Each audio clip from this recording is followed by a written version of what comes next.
साथियों, मैं जया भारत जिला संत कबीर नगर से आप सबको हाथ जोड़कर प्रणाम करती हूँ। और मैं कहना चाहती हूँ, मैं एक संत हूँ, एक समाज सुधारक हूँ और चला करती हूँ। मैं हमेशा कहती हूँ अपने बेटी बेटा दोनों को पढ़ाओ। जब ये लोग पढ़े लिखे रहेंगे तो अच्छाई और बुराई को समझ पाएंगे। तब ये तर्क और तथ्य की कसौटी पर ही कस करके किसी बात को करने का काम करेंगे। क्योंकि शिक्षा और पढ़ाई, बाबा साहेब जी ने कहा था कि वो शेरनी का दूध है, जो जितने पिएगा वो उतना दहाड़ने का काम करेगा। तो हमारे देश के बच्चे, हमारे देश के नौजवान, हमारे देश की बहनें, हम बेटियां जितने पढ़ाई करेंगी उतने भारतीय संस्कृति और कल्चर को, भारतीय सभ्यता को, हमारे देश के प्रगति को आगे को ले जाएंगी और खुद आगे बढ़ेंगी और घर समाज को भी आगे बढ़ाने का काम करेंगी। अपने माँ बाप का भी नाम रोशन करने का काम करेंगी। मैं ये बात हर मंच पे कहती हूँ, सभी को शिक्षा की जरूरत है। क्योंकि नक्षत्र भूषण चंद्र,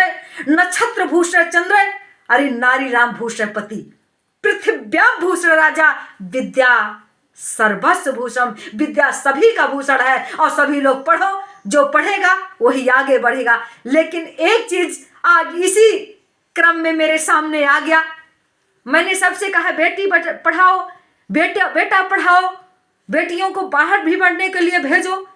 हायर एजुकेशन अगर पाना है तो घर में बैठ करके वो नहीं पा सकती हैं।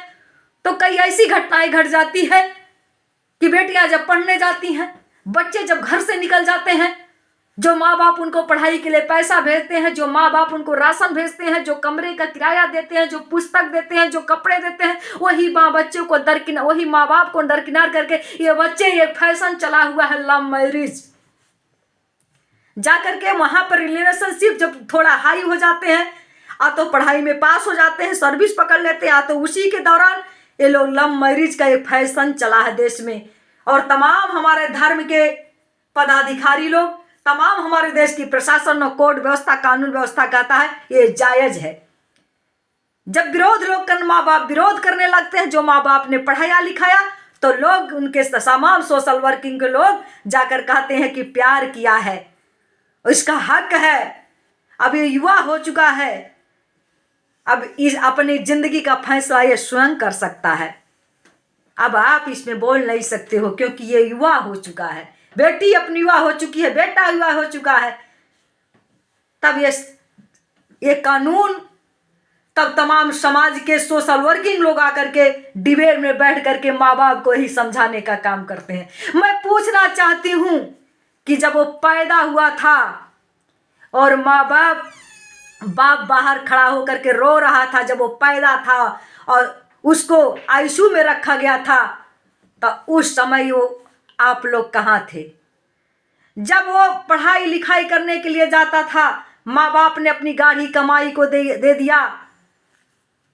और तब ये कानून, ये देश के सोशल वर्किंग लोग तब कहाँ थे कि ये समाज का बेटा है, ये देश का बेटा है, ये राज्य का बेटा है, इसकी जिम्मेदारी हम उठाएंगे, प्रशासन उठाएगा।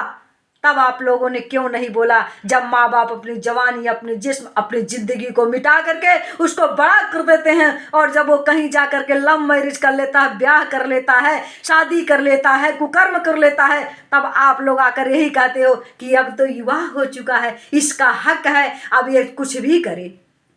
इसका मतलब कि माँ बाप चूतिया हो गए, घर द्वार चूतिया है। माँ बाप कभी किसी का, दुनिया में सबसे बड़ा अगर हितैषी कोई होता है तो माँ बाप। कहा गया है कि बच्चों के लिए अगर पहला प्राथमिक पाठशाला कोई है तो माँ है। और उस माँ ने पढ़ा लिखा करके डॉक्टर, इंजीनियर, मास्टर, नेता, मंत्री बना दिया। अपनी जिंदगी, अपने जिस्म, अपने जवानी, अपने हुस्न को खत्म करके उस बाप ने अपनी सारी ताकत को लगा करके आज अब जब लव मैरिज करने लगा, प्रेम मैरिज करने लगा है, माँ बाप से पूछने से उचित नहीं समझा, तो आप लोग जाकर के उसके पक्ष में खड़े हो जाते हैं, कोर्ट कचहरी के लोग और ये तमाम देश के सामाजिक वर्कर लोग। लेकिन मैं कहना चाहती हूँ आप लोग खड़े हो जाओ, एक जिंदगी की सवाल है। मैं ये नहीं कहती हूँ उन दोनों प्रेम करने वाले ने गलत किया, उनकी हत्या कर दो, लेकिन कानून से और समाज से ये मांग करना चाहती हूँ, और जोरदार मेरा मांग है कि लव मैरिज शादियाँ सही है, ये बिना शादी के रिलेशनशिप में रहे सही है। जब ये युवा हो जाते हैं, 21-25 साल के हो जाते हैं, लेकिन जब ये कहीं कोर्ट मैरिज करने जाते हैं, मैं देश के कानून से भी और देश के धर्म के पदाधिकारियों दोनों से, केवल कानून से नहीं। जया भारत एक भारतीय प्रांत पार्टी की राष्ट्रीय अध्यक्ष है और एक संस्था की संस्थापक, एक संत भी हूँ और मौका पड़ा तो नेता भी हूँ और मौका पड़ा तो एक बेटी भी हूँ। इसलिए इस हैसियत से कहना चाहती हूँ कि जब ये तो मैं धर्म के लोगों से भी कहना चाहती हूँ और कानून से भी कहना चाहती हूँ, जब ये कानून के दरवाजे पर जाकर के कोर्ट मैरिज के सर्टिफिकेट लेना चाहे, उस समय आपको सवाल करना होगा, कानून बनना चाहिए कि माँ बाप कहाँ हैं और माँ बाप के सामने ही कोर्ट मैरिज होना चाहिए। उनके परिवार ना माँ बाप है, उनके परिवार का कोई उत्तरदायित्व जो उनके सामने उनकी कोर्ट उनके रजामंदी, उनके मोहर, उनके दस्तखत से ही कोर्ट मैरिज होना चाहिए, मान होना चाहिए। ये प्रशासन से मेरी मांग है। इतना तो अधिकार दे दो इन माँ बाप को, इतना तो अधिकार दे दो इन परिवार वालों को जिन्हें लोगों ने अपनी सब कुछ खर्च करके इनको पढ़ाया लिखाया, अपनी सुंदरता, हुस्न, जवानी, पढ़ाई, विद्या, धन, बल सब लगा दिया। इतना तो हक दे दो इनको। यही मैं प्रशासन से मांग करना चाहती हूँ। एक चीज धोखाधड़ी इसमें बहुत हो जाती है, वकील लोग बहुत कर दिया करते हैं, इसलिए आधार कार्ड दोनों को मिला करके और जांच करके उस गांव के प्रधान से बुला करके प्रमाणित करके तब कोर्ट मैरिज का मंजूरी हो। मैं यही कोर्ट से मांगना चाहती हूँ। और इस देश के मैंने धर्म के लोगों से क्यों कहा, क्योंकि ये लोग कोर्ट में ना जा करके मंदिर में कर ले कि मैं हिंदू धर्म से कर लिया मान्य हो गया, मैं क्रिश्चियन धर्म से कर लिया मान्य हो गया, मैं मुस्लिम धर्म से निकाह कर लिया मान्य हो गया। कोई मान्य नहीं होगा। चाहे वो आपको निकाह पढ़ाने की बात हो, चाहे चर्च में शादी कोर्ट मैरिज की बात हो, चाहे हिंदू पद्धति शादी करने की बात हो, बौद्ध पद्धति से, लेकिन जब तक आपके माँ बाप नहीं हो आए और अपने आधार के सहित, तब तक ये हमारे जो धर्म के पदाधिकारी लोग हैं, धर्म के धर्माधीश लोग हैं, इन लोगों से भी अनुरोध करती हूँ, तब तक आप इनका निकाह, इनकी शादी, इनकी कोर्ट, इनकी मैरिज आप नहीं करा सकते हो। ये आप लोग लिखित दे दो और अपने अपने धर्म के माध्यम से एक बार मंचों पे आकर के ये ऐलान कर दो कि आप अपने माँ बाप को लेकर के आओ, अपने परिवार के लोगों को लेकर के आओ, तब हमारे मंदिर में हल करके आप शादी कर। नहीं कि लड़की लड़का भागते आए, सिंदूर दान गए, पंडित ओम मंगलम भगवान विष्णु ओम गण मंगलम गौड़ ध्वजा बोल दिया, हो गया। ऐसा नहीं हो सकता है।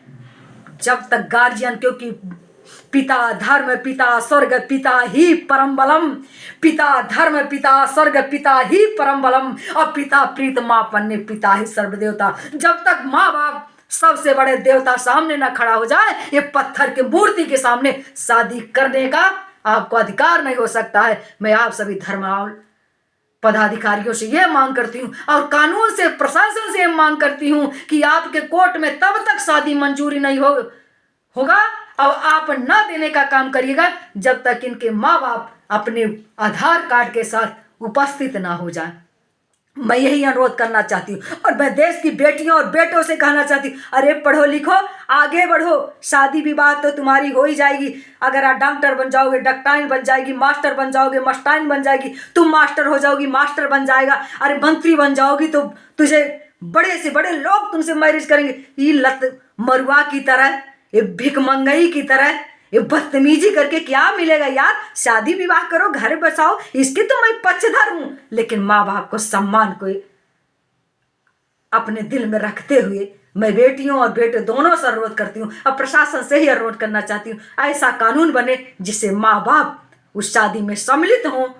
और मैं जो जितने भी धर्म के लोग हैं, ये धर्म अधिकारियों से भी प्रार्थना करती हूँ, आप लोग भी अपना ऐसा रूल बताओ कि जिससे माँ बाप आकर के कन्यादान और बेटी और बेटे के शादी में सम्मिलित होने का उन्हें हक मिले, अधिकार मिले, उन्हें भी एक गर्व महसूस हो। मैं यही अनुरोध करते हुए आप लोग मेरी वीडियो को देखिए और शेयर करिए और सब्सक्राइब करिए।